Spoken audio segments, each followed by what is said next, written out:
Based on Gillian Flynn's novel of the same name, Gone Girl tells the story of Nick Dunne, who discovers that his wife Amy has gone missing on the day of their 5th anniversary. What starts as a strange disappearance quickly turns into a media circus, with Nick at the heart of the investigation as the major suspect in his wife's kidnapping and possible murder.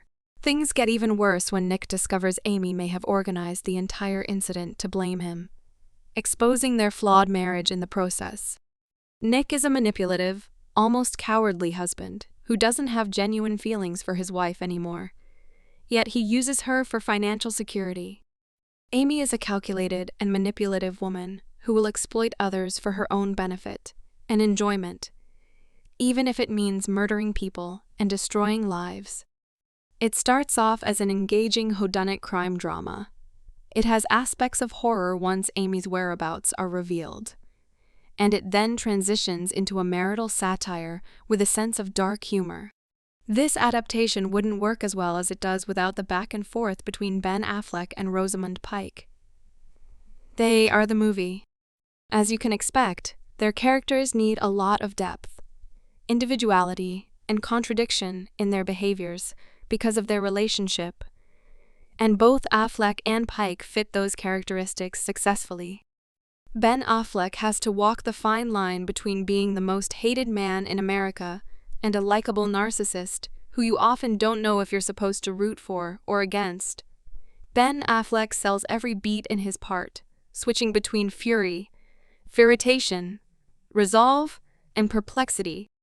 Amy is the role of a lifetime for Rosamund Pike, a confident individual who knows precisely what she wants and how she will get there to achieve her goals. Amy may easily be seen as the movie's villain. She is psychotic enough to stage her own kidnapping and murder others in order to exact revenge on her cheating and abusive husband. Yet, there is a creepy sincerity that Pike brings to Amy's dissolution of her marriage.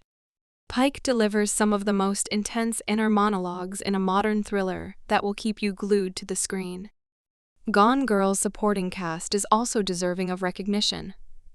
Carrie Coon, who plays Nick's twin sister Margot Dune, serves not just as Nick's voice of reason, but also as the audience.